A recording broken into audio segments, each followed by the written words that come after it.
Konnichiwa sa inyo mga ka-pixels 'no. So ngayon turo ko sa inyo kung paano gawin yung YGG quest kasi in-increase na nila yung withdrawal, repetition to 600. And sa previous videos natin, ang na-reach lang natin na repetition is around 500. So gawin na natin 'to para may plus 300 tayo. So let's go!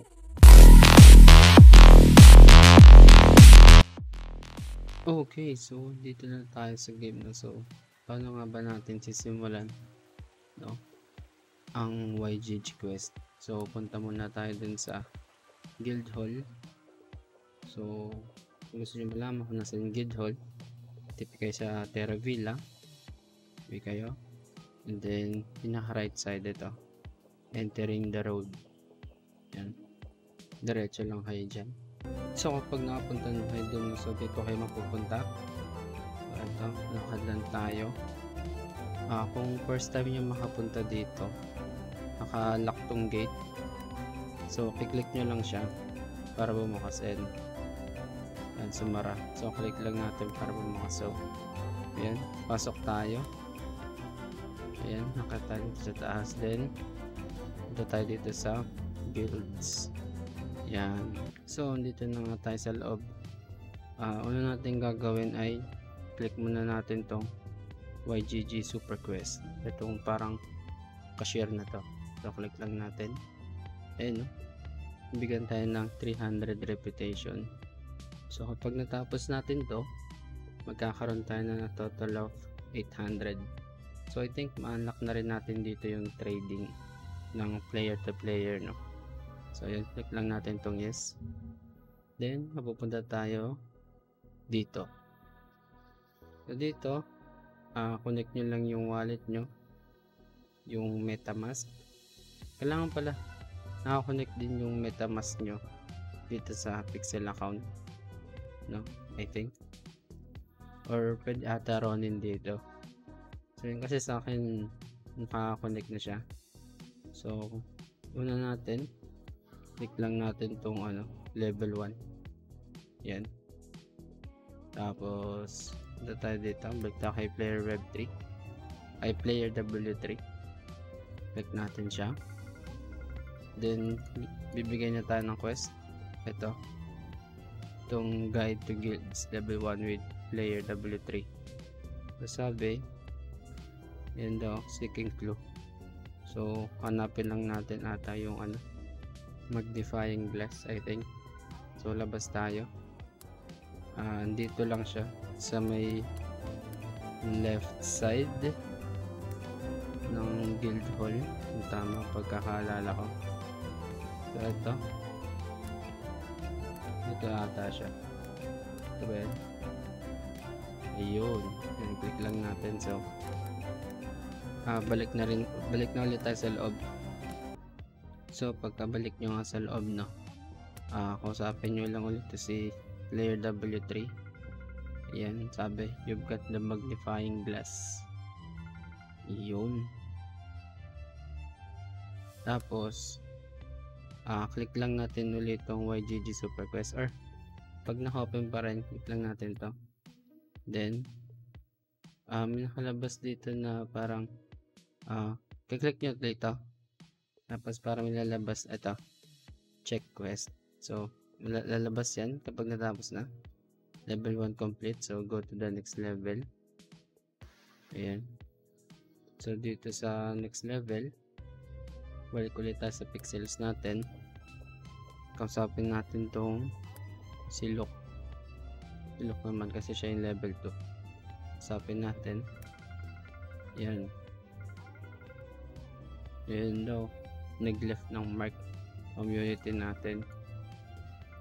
So hanapin natin yung na yun, yung fingerprint. So paano nga ba natin mahanap? Balik tayo ng Terra Villa. Okay, so dito na tayo sa Terra Villa. Para mahanap natin yung fingerprint na sinasabi, so baba lang tayo, no? So kung nag-enjoy kayo sa content natin, no, kung may natutunan kayo, napupulot kayong aral, nakakuha kayo ng tips and tricks, no, Please subscribe to the channel, no? Click the notification bell and like na rin ng video, no? Para pumasok tayo sa algorithm ng YouTube. So kapag siguro mabot tayo ng 100 subscribers, no, mag-giveaway tayo. So to be announced na yan. So ayun, dito tayo sa post office. Tapos click lang natin itong magnifying glass, and then dito banda sa taas. Ayun. So ayun, nakuha na natin yung fingerprint. So balik na ulit tayo dun sa guild hall. Okay, so dito na ulit tayo sa guild hall. So balik tayo kay Luke. Kausapin ulit natin siya. Ayan, binigyan tayo ng Pixels HQ key. Ayun, detective work daw. Excellent. Thank you. Ayan, so balik ulit tayo dito sa YGG Games. Then click ulit natin tong check quest. Ayan, so level 2 complete. So doon na tayo sa pinaka-last, no? So click natin go to next level. Ayan, level 3. Oh, ayan, hindi pa kasi natin siya nagagawa. So sa level 3, dito siya sa pinaka left, dito kay Sir Gabi. Ayan, usapin natin siya. Yun, binigyan tayo ng quest ulit. So anong gagawin? Connect the ancient history of guilds by locating a flow in the creating guild lesson in the YGG site. So paano nga natin ito magagawa, no? So balik ulit tayo ng Terravilla. So kapag andito na kayo sa Terravilla, no, punta lang tayo dito sa Pixels HQ, no? Sa taas lang yan mismo ng fountain. So kapag andito na nga tayo, aakyat lang tayo sa taas. Ito, insert Pixel HQ key to unlock. So labas na natin tong HQ key, then insert natin and click lang natin. Ayun, bubukas na. So click natin to para ma-teleport tayo sa loob ng dungeon.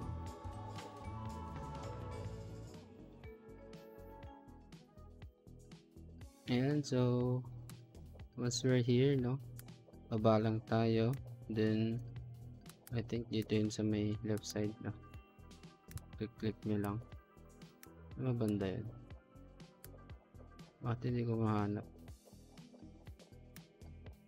Dito na tayo sa left side. Bakit wala? Hindi ko mahanap. Ano ba sabi? Legendary pixel. Ayun, dito banda. Ito sa area na to. Lapit kayo dyan. Makuha nyo tong power pixel. So balik na ulit tayo dun sa guild hall. So yun, kapag nakabalik na tayo dito sa guild HQ, so kausapin ulit natin si Gabi. Ayun, incredible. So I think okay na yan. So balik ulit tayo dito sa YGG quest. So click natin tong check quest. Ayun, level 3 complete. So click na natin tong finish quest. Ayan, so quest conquered, no? Okay na ata. Click natin tong unlock Ronin. So kapag na-unlock natin yung Ronin, click na natin tong claim achievement. Ayan, loading lang siya. Yan na. Uy, may bayad pa pala. Okay lang yun, achievement din natin yan. So tapos natin yung super quest. So ayun, tapos ng ating super quest. So plus ano yan, 300 reputation. So check nga natin the dashboard. So dito na tayo sa dashboard. So hindi pa siya nagre-reflect kasi 2353 pa rin yung reputation natin. So siguro mga ilang minuto, 5-10 minutes ganyan, magre-reflect na yan. So pwede na ulit tayo mag cash out. Yun yung gusto niya eh. para paldo-paldo tayo, di ba? So yun lang, kung may tutunan kayo, no, make sure to subscribe, click that notification bell, no, para wala kayong ma-miss na video. So kung may gusto pala kayong may tanong, no, comment nyo lang dyan sa baba at try natin sagutin yan.